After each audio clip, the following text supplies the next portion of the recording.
కళలకు కళాకారులకు పుట్టినిల్లు త్యాగరాయ గాన సభ. కళలపై ఆసక్తి ఉంటే చాలు, దమ్మిడి ఖర్చు లేకుండా నేర్చుకోవడమే కాదు, ఇక్కడ ప్రదర్శన కూడా చేయొచ్చు. అలాంటి కళా వేదిక ఇప్పుడు కళ్యాణ వేదికగా మారబోతుంది. సో త్యాగరాయ గాన సభలో కళ్యాణాలు ఉచితంగా జరగబోతున్నాయి, హాల్స్ కూడా ఫ్రీగా ఇవ్వబోతున్నారు. సో దానికోసం ఎట్లాంటి రూల్స్ ఉంటున్నాయి, ఎవరెవరికి ఇది ఉచితంగా అందించబోతున్నారు, ఇట్లాంటి విషయాలన్నీ తెలుసుకుందాం. అండ్ దాంతోపాటు త్యాగరాయ గాన సభలో ఉండే ఆడిటోరియంస్ ఏంటి, ఏ సభలో ఎలాంటి కార్యక్రమాలు జరగబోతున్నాయి ఇన్ ఫ్యూచర్ కూడా చూద్దాం.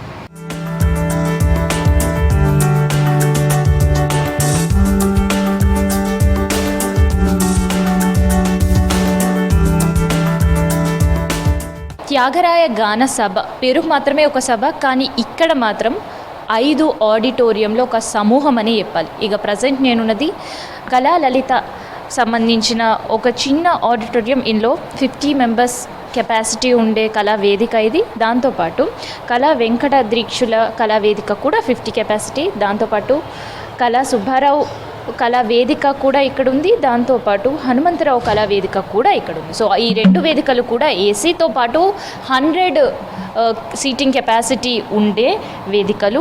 సో ఇట్లా ఈ 4 వేదికలు కూడా ఫ్రీ ఆఫ్ కాస్ట్. 365 డేస్ కళాకారుల కోసం వాళ్ళు ప్రదర్శనలు కావచ్చు, పుస్తక ఆవిష్కరణలు కావచ్చు, లేదంటే మిగతా యాక్టివిటీస్ కళాకారులకు సంబంధించి శిక్షణ శిబిరాలు కావచ్చు. సో వీటికన్నిటికీ కూడా ఈ 4 హాల్స్ 365 డేస్ త్యాగరాయ గాన సభలో ఉచితంగానే దాదాపు 20 సంవత్సరాల నుంచి ఇస్తున్నారు. సో ఇక్కడ కళా ప్రదర్శనలు చేసే వాళ్ళ కోసం, కల్చరల్ యాక్టివిటీస్లో పార్టిసిపేట్ చేసే వాళ్ళకి త్యాగరాయ గాన సభ గురించి ఏం చెప్తారు, అండ్ దాంతోపాటు వాళ్ళకి ఈ త్యాగరాయ గాన సభతో ఉన్న అటాచ్మెంట్స్ ఏంది, అండ్ వాళ్ళ పేరెంట్స్ ఏమంటారో ఒకసారి వీళ్ళతో మాట్లాడదాం. మాట్లాడిన తర్వాత మనం ఈ కళ్యాణ మండపం సంబంధించిన హాల్ ఏదైతే మారబోతుందో, సో ఆ హాల్ దగ్గరికి వెళ్ళిపోయి అక్కడ సిట్టింగ్ కెపాసిటీ కావచ్చు, అండ్ ఈ ప్రోగ్రామ్ని స్టార్ట్ చేయబోతున్న ఈ త్యాగరాయ గాన సభ సంబంధించిన ప్రెసిడెంట్ ఎవరైతే ఇప్పుడు ప్రెసిడెంట్ ఉన్నారో జనార్దన మూర్తి, అంతా మాట్లాడదాం.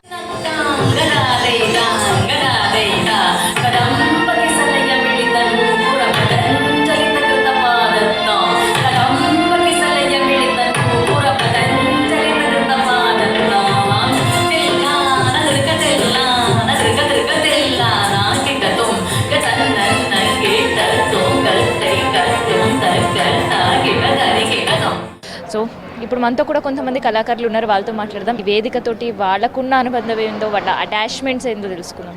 హాయ్. హలో అండి, మీ పేరేంటి? చార్మిలా వెంకట్. ఓకే. సో మీ ఫాదర్ కూడా ఇదే స్ట్రీమ్లో ఇదే స్ట్రీమ్ అండి. మా నాన్నగారు అలాగే గురువు గారు డాక్టర్ అర్ధనారీశ్వరం వెంకట్ గారు అండి. మేము ఇక్కడ ఆల్మోస్ట్ పెరిగింది ఇక్కడే అండి, పుట్టిన దగ్గర నుంచి ఇక్కడే ఉన్నాము. నాన్నగారు చిన్నప్పటి నుంచి కూడా ఇక్కడే చేస్తున్నారు. ఇట్లా ఒక్క ఫోన్ కొట్టగానే వచ్చి 1 గంట 2 గంటలు చేసి వెళ్ళిపోయేవాళ్ళం అండి. అసలు ఆల్మోస్ట్ ఒక ఇల్లులాగా ఈ త్యాగరాయ గాన సభ అంటే. సో మరి అట్లాంటి త్యాగరాయ గాన సభలు దాదాపు ఎన్ని పర్ఫార్మెన్స్ ఇచ్చి ఉంటావు గుర్తుందా? ఒక 100-200 చేస్తుంటామండి ఇక్కడే. వేరే వేరే వేదికల్లో ఉన్నాయి కదా, అట్లా చేస్తున్నాం. ఓకే. సో 100-200 చేసినా మనకి హార్ట్ టచింగ్ ఇన్సిడెంట్ ఏదో ఒకటి ఉంటుంది ఈ త్యాగరాయ గాన సభతో. మీకు అట్లాంటిది ఏదైనా ఉందా? అంటే ప్రతి ప్రోగ్రామ్ ఒక కొత్త అనుభూతిని ఇస్తుందండి. మేము ఏదన్నా కొత్త ఐటమ్ ఏది కంపోజ్ చేసినా ఫస్ట్ ప్రయోగం ఈ హాల్లోనే చేస్తామండి. అదొక లక్ అనుకుంటాం. ఇక్కడ చేస్తే ఇంకా హిట్ అయిపోయినట్టే ఆ సాంగ్. సెంటిమెంట్ ఉంది. ఇక్కడే చేస్తామండి ఫస్ట్. ఇందాకటి వరకు మీ పర్ఫార్మెన్స్ మేము కూడా చూసాం. ఎట్లా అనిపించింది ఇక్కడ పర్ఫామ్ చేయడం మీకు? చాలా హ్యాపీగా అనిపించింది. సో ఇది ఫస్ట్ టైమా మీరు ఈ హాల్లో పర్ఫామ్ చేయడం? సో మీ ఎక్స్పీరియన్స్ ఏంటి మరి ఈ హాల్ పర్ఫార్మెన్స్? ఫస్ట్లో టెన్షన్ అనిపించింది, ఇక్కడ చేసేసరికి చాలా హ్యాపీగా అనిపించింది. మీకు? అది ఫస్ట్ పర్ఫార్మెన్స్ అండి ఇక్కడ. గతంలో ఎక్కడైనా పర్ఫామ్ చేయడం? గతంలో చేశాను, వేరే వేరే చాలా వేదికల మీద చేయించారు మా సార్. సో ఇక్కడ మాత్రం ఫస్ట్ టైం అండి. ఒకసారి వీళ్ళ పేరెంట్స్తో కూడా మాట్లాడదాం. అండ్ వీళ్ళ పేరెంట్స్, అండ్ ఎందుకంటే ఇప్పుడు ఉండే జనరేషన్స్లో చదువులతోటే పిల్లలు బిజీగా అయిపోతారు, కానీ చదువుతో పాటు కల్చరల్ యాక్టివిటీస్లో కూడా వాళ్ళని ముందుకు నడిపిస్తున్నారు. అందుకని ఒకసారి వాళ్ళ పేరెంట్స్తో మాట్లాడదాం. హాయ్ అండి. Hi madam. పిల్లలు ఈ జనరేషన్లో చదువులతోటే వాళ్ళ టైం పోతుంది.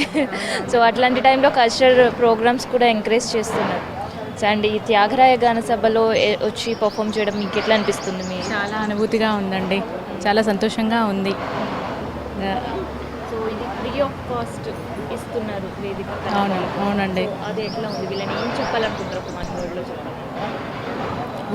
లేని వాళ్ళకి ఇవ్వడం అంటే చాలా గ్రేట్ అండి. అది అనుభవించే వాళ్ళకి తెలుస్తుంటుంది. ఓకే, ఇక్కడ ఏదైనా ఫ్రీ కోచింగ్లో మీ పిల్లల్ని జాయిన్ చేయాలి అని ఎప్పుడైనా అనుకున్నారు? అవకాశం వస్తే చేపిస్తామండి. సో ఇది కళాకారులకి వాళ్ళ పేరెంట్స్కి త్యాగరాయ గాన సభతో ఉన్న అటాచ్మెంట్. సో ఇప్పటివరకు అయితే కళాకారులతో మాట్లాడినాం. ఇక్కడ ఉండే మెయిన్ హాల్ దాదాపు 500 ఎబో కెపాసిటీ ఉండే మెయిన్ హాల్ ఇప్పుడు కళ్యాణ వేదికగా మారిపోతుంది. సో ఆ కళ్యాణ వేదికకు సంబంధించి ఎట్లాంటి రూల్స్ అండ్ రెగ్యులేషన్స్ ఉంటాయి అండ్ ఎవరికి ఇవ్వబోతున్నారు ఇట్లాంటి విషయాలని మెయిన్ హాల్ దగ్గరికి వెళ్ళిపోతాం.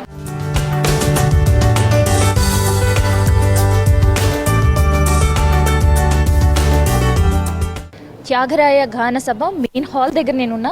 సో ఎంతోమంది ప్రముఖులు ఇదే వేదికపై నుంచి ఎన్నో కళారూపాలను ప్రదర్శించారు. సో అలాంటి వేదిక ఇప్పుడు కళ్యాణ వేదికగా కూడా మారబోతుంది. సో కళ్యాణ వేదికగా ఎందుకు మారబోతుంది, సో ఎవరెవరు ఇక్కడ కళ్యాణం చేసుకోవడానికి అర్హులు అండ్ ఎట్లాంటి రూల్స్ అండ్ రిస్ట్రిక్షన్స్ ఉండబోతున్నాయి, ఇట్లాంటి విషయాలన్నీ కూడా మనం తెలుసుకుందాం. ఇక ప్రజెంట్ మనతోటి జనార్దన్ మూర్తి గారు ఉన్నారు, మాట్లాడదాం. సో మొత్తానికైతే త్యాగరాయ గాన సభ ఇప్పటివరకైతే ఇక్కడ కళాకారులకు సంబంధించి ఒక వేదిక కావచ్చు, కళారూపాలకి ఇది కేర్ ఆఫ్ అడ్రస్ కావచ్చు, ఇవన్నీ కూడా తెలుసు. సో ఇక్కడ నుంచి ప్రముఖులు ఎవరెవరు ఈ వేదిక నుంచి వాళ్ళ ప్రోగ్రామ్స్ పర్ఫామ్ చేశారు? ఇక్కడ మంగళంపల్లి బాలమురళీకృష్ణ గారు, బిస్మిల్లా ఖాన్ గారు, అదేవిధంగా ఎంఎస్ సుబ్బలక్ష్మి గారు తదితరులు అందరూ కూడా ఎందరో మహానుభావులు ప్రపంచ ప్రఖ్యాతిగాంచిన కళాకారులు అందరూ కూడా ఇక్కడ ప్రదర్శన చేసిన వాళ్ళే. 1970లో మా తండ్రి గారైన కళాసుబ్బారావు గారి హయాంలో వాళ్ళు ఇక్కడ ప్రోగ్రామ్స్ ఇవ్వడం జరిగిందండి. సో ఇప్పటివరకు మాకు అందరికీ తెలిసింది పరిచయం ఏంటంటే ఇది ఒక కళారూపాలకు ఒక వేదిక, కేర్ ఆఫ్ అడ్రస్, ఇక్కడి నుంచి పర్ఫామ్ చేయాలని చాలామంది కళాకారులు ఎదురు చూస్తుంటారు. కానీ ఇప్పుడు ఈ కళా వేదిక కళ్యాణ వేదికగా మారుస్తున్నారు. సో దానికి సంబంధించిన రూల్స్ అండ్ రెగ్యులేషన్స్ ఏముంటాయి, ఎవరెవరికి ఈ వేదిక ఫ్రీగా ఇవ్వబోతున్నారు? అమ్మా, ఇది కళ్యాణ వేదికగా మార్చడం కాదమ్మా. ఇప్పుడు ఉన్న వేదిక ఏదైతే ఉందో మేము ఉదయం పూట 360 రోజులు ఎవరైతే ఆర్థికంగా వెనుకబడిన వాళ్ళు ఉన్నారో వాళ్ళందరికీ కూడా మేము 360 రోజులు ఉచితంగా ఇవ్వాలని నిర్ణయం తీసుకున్నాం. ఎందుకంటే వాళ్ళు వివాహం చేయాలంటే చాలా అనేక ఆర్థిక ఇబ్బందులు ఉంటాయి. వాళ్ళకి వేదికలకి దగ్గరికి వెళ్ళాలంటే, ఇటువంటి వేదిక దగ్గర రావాలంటే ₹1,00,000 వాళ్ళకి మినిమం ఖర్చు అవుతుంది. కానీ త్యాగరాయ గాన సభ వేదిక ఇవ్వడమే కాకుండా కళ్యాణ మండపము, వారికి కావాల్సిన టెంటు ప్లస్ డైనింగ్ టేబుల్స్, కుర్చీలు, మొత్తం సామాగ్రినంతా మేమే సమకూరుస్తున్నాం.